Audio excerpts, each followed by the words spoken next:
É interessante a questão aqui do Paulo Guilhardelli, aqui, né? Mas eu não sei até onde que vai o que ele diz, porque sinceramente, a maioria dos meus professores tinha uma visão de esquerda, a maioria dos meus professores eram comunistas, né?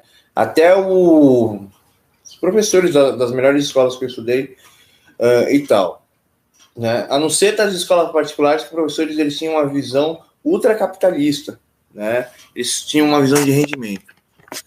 Mas mesmo assim, os meus professores eles eram neutros. Eles demonstravam ascensão ao socialismo, ao comunismo, né?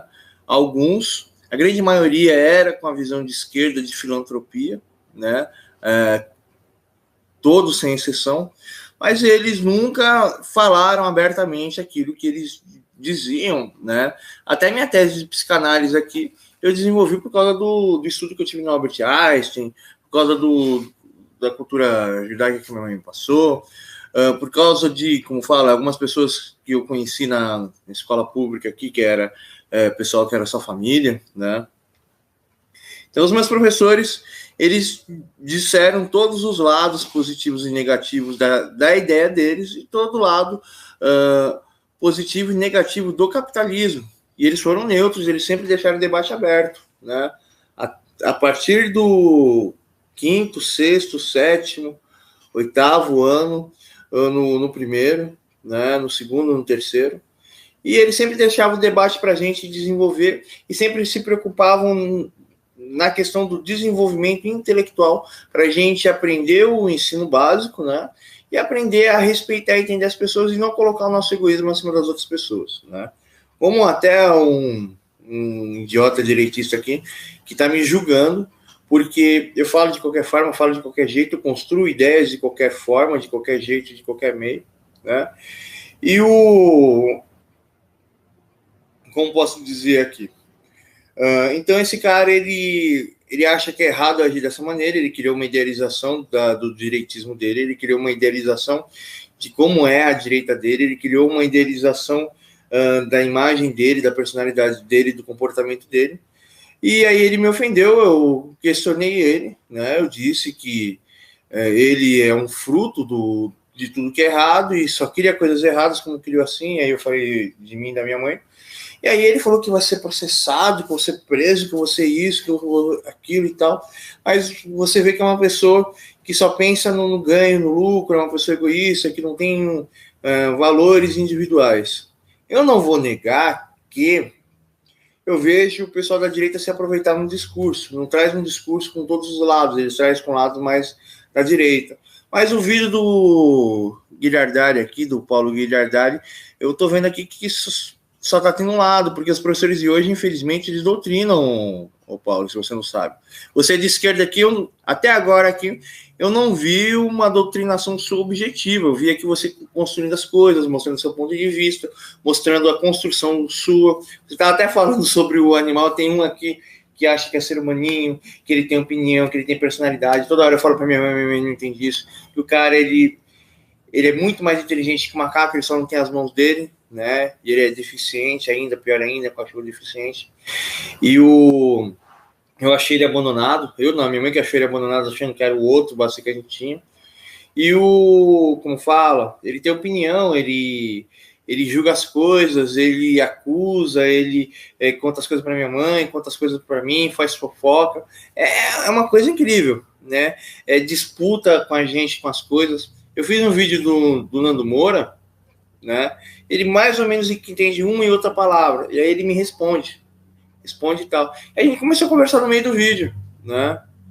E aí ele me chegou, isso tá errado e tal, e papapá, e não sei o que, e vou perguntando, ele vai respondendo as coisinhas dele, do jeito dele. Ele teve uma impressão, eu mexi com ele, ele reagiu, e o macaco não age dessa maneira. O macaco pode ser até mais inteligente que um cachorro, mas o cachorro que eu fico bobo é que ele interpreta as coisas e entra na onda dos donos. Eu fico bobo de ver isso. É um cachorro que realmente tem amor, que recebe amor pelos donos, né?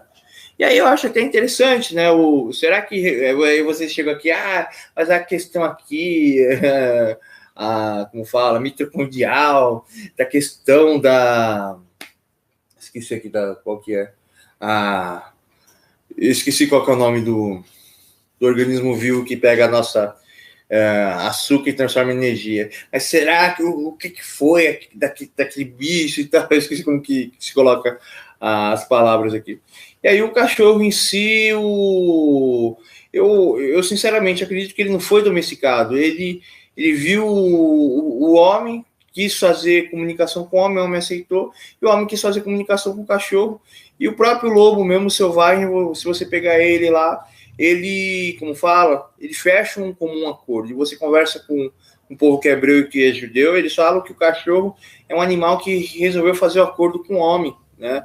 Essa é a história que eles contam para a gente, que a gente conta para as pessoas. Vamos dar uma acelerada no seu vídeo, vamos ver o contexto aqui seu todo, tá?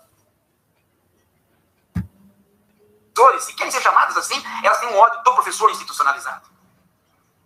Isso se revela depois, para além da direita, se revela até em sites como o Catraca Livre, que não tem nada a ver com a direita. Se dissemina essa prática pela sociedade. É preciso pôr o professor na berlinda. Por quê? Porque nós somos um país de autodidatas, de gênios. A direita quer até agora educar as crianças na própria casa, né, para não seja contaminada pela escola.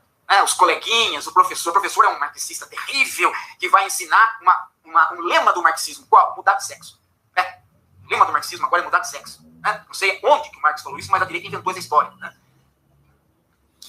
Então, infelizmente, os ativistas de esquerda, o que eles fazem?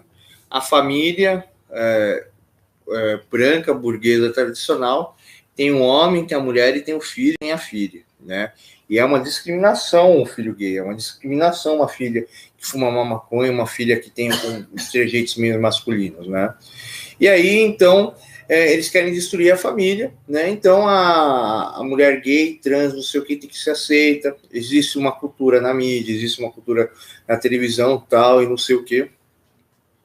E aí a grande questão é o seguinte, como eu posso dizer aqui?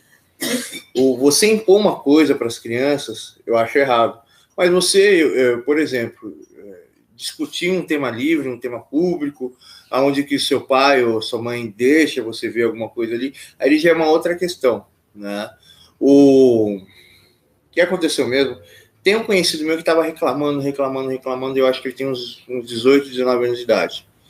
E ele está saindo da adolescência, mas ainda está se comportando como adolescente. Eu falei assim, olha, eu vi que você está com uma baixa estima muito grande, eu percebi que você está com uma depressão, e estou desconfiado que a sua baixa estima deve ser pelo fato de que você tem uma personalidade, que você é uma pessoa justa, não aceita erro. Aí você vê que as pessoas, cada um fala uma coisa, isso acaba desgastando e você não consegue ter toda a sua construção do seu individual com a convivência social. Isso está exaurindo todas as suas energias, deixando você triste, isso deixa a sua estima baixa, você não consegue agir, você se sente mal, e aí você fica muito chateado e qualquer coisa te fere, qualquer coisa te magoa, qualquer coisa isso, qualquer coisa aquilo, tal. E as melhores pessoas para você conversar isso são seus pais. Mas meus pais não querem saber, acham que eu sou uma pessoa fraca.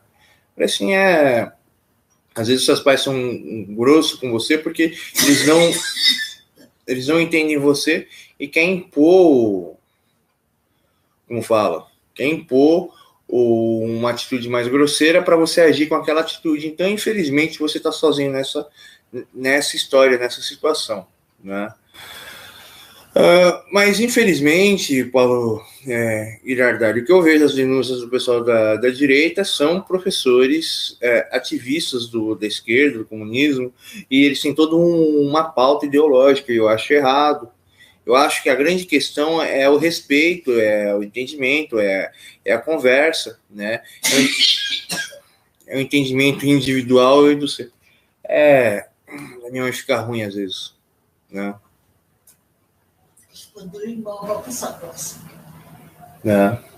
Ela já é bem de idade já e tem vários problemas de saúde.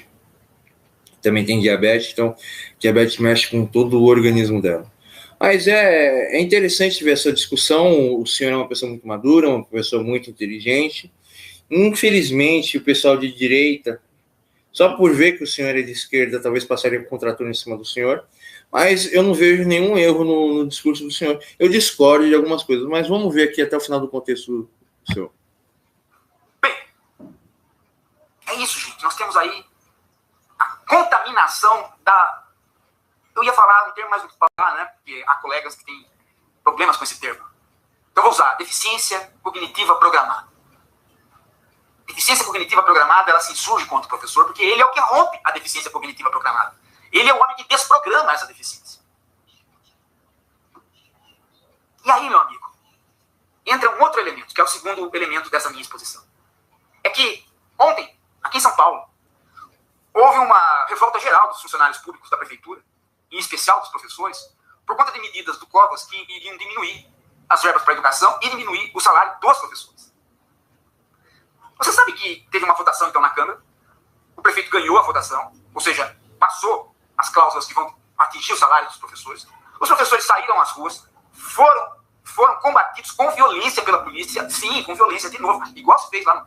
Eu vou encerrar meu vídeo aqui. Eu fiz um vídeo ontem, eu falei, eu vou representar o que eu disse. Eu acho errado mexer no salário de qualquer pessoa que esteja trabalhando para a sociedade, ou que esteja, como fala, ou é uma pessoa da sociedade que esteja trabalhando. Os militares, eu acho que são os únicos que eu acho que não se deve abaixar a aposentadoria deles. Se ganhar mais de 10 mil por mês, eu acho errado. Mas se ganhar até 10 mil, eu acho correto. Mas os políticos, eles deveriam receber a mesma coisa. A minha mãe, meu pai ferrou com a aposentadoria dela. O começo dela era 30 salários, e depois meu pai pagou um tempo, não pagou, foi o maior rolo para aposentar minha mãe. Aí, eu precisei largar meus estudos, que eu era um gênio da minha turma, larguei meus estudos para cuidar da minha mãe doente, né? E tal, que ela estava quase morrendo, tinha que comprar um monte de remédio de coração e tal, e ela não era aposentada em nada. E eu trabalhei para cuidar dela, trabalhei, e aí ela conseguiu se aposentar. Que foi, baixinho, que você tá olhando para mim? Acho que ele tá com o saco cheio da minha voz. Que foi? Ele falou que tá com o saco cheio. Pergunta para ele. Quer dormir, né, filho? Thiago não deixa você dormir? Olha como ele olha bichinho ainda. Ele faz assim, dizendo que é. Que foi, bebê? Ele tá cansadinho. Ele vai fazer uns 3 dias que ele tá super cansado. Isso meu. Ele sente muita dor. Ele tem um lado todo paralisado e ele só tem uma pata boa e a pata de trás é ruim por causa da coluna dele. Ao do outro lado, né? Voltando à questão aqui, os políticos, eles que são os responsáveis de destruir como fala, o INSS, destruir a Previdência. Quem ganha 30, 40, 100 mil salários mínimos, paga os 1.000, quando aposenta vai receber 2 mil e pouco, né?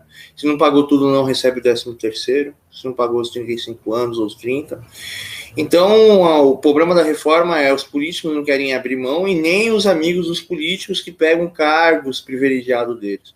Se acabar com essa mordomia, acaba com o problema da aposentadoria, né? E o que mais aqui? Eu acho que isso, o professor, desde que eu sou criança, os professores sempre reclamam que eles trabalham feito condenados para eles terem alguma coisa, né? E sem falar que existe o terror psicológico, porque os alunos não estão preparados para discutir com o professor. A prova mesmo, Guilherme, você está falando, você constrói o seu argumento, você tem como fala, o ponto de argumentação, você tem a construção, você tem isso, você tem aquilo, você tem o método científico, aí você diz que por isso que você liberta a pessoa dos comportamentos primitivos, e aí ela começa a entrar o método científico na cabeça dela, né? E aí o que acontece como falei, você disse, por isso que o aluno ele não pode estudar na casa com os pais, mas depende. Se tiver pais com QI alto, além dele conversar sobre a matéria, vai desenvolver o filho, né, a ter uma educação. E a educação que os meus pais me deram é o seguinte: primeira educação, trabalho. A segunda educação que minha mãe deu muito mais educação para mim do que o meu pai. A primeira educação que os dois me deram é trabalho. E a segunda educação é: você trabalha para cuidar da sua vida e para qualquer pessoa que estiver próxima a sua, se você puder ajudar ela, você ajuda, né? Se você está vendo que a pessoa está passando fome lá e você tá com dinheiro para pagar as contas, vai sobrar alguma coisa, pega aquele dinheiro e dá para aquela pessoa, porque o seu trabalho é para você ajudar a sua vida e ajudar a vida das outras pessoas. E quando uma pessoa necessita, você vai lá e tem que ajudar. O seu papel de trabalhar é prestar um serviço para todos e todos vão te retribuir com dinheiro, né? Então, os meus pais me passaram essa educação, eu sempre olho as pessoas com esse olho. A convivência na escola fez eu enxergar a vida de uma forma completamente diferente. Uma colega minha e os colegas meus me ensinaram alguns princípios budistas, que depois eu fui ver dentro da Bíblia, nem sabia disso, que a Bíblia ensina a perfeição e o caminho para a perfeição, né? Que até me ajudou a escrever minha tese, e a minha mãe me ensinou a cultura do meu povo e me ensinou basicamente princípio e argumentação de quase 10 mil culturas e religiões do mundo todo, né? Me ensinou quase a cultura do mundo todo de forma histórica, científica, socióloga, e na construção, né, das construções das questões da sociedade, que às vezes tinha alguma coisa, faltava alguma coisa, e nessa construção se gerou um determinado ponto de vista, um determinado tipo de cultura, por uma falta de algo, por um excesso de um outro, por um abuso de outro. Mas aqui já é uma outra discussão, né? Mas não é todo pai que tem uma bagagem intelectual, e mesmo às vezes um pai que tem uma bagagem intelectual, eles têm só um ponto de vista, né? Eu mesmo aqui, eu tenho todos os pontos de vista na internet, os caras deliram comigo, falam que eu digo nada com nada, e fica assim, nós já pegou a tocha, nós já pegou o espeto, e fica assim, um monte, nós vai matar o maluco, nós vai matar o maluco. Então esse daqui é o meu vídeo. Falei para vocês, amigos.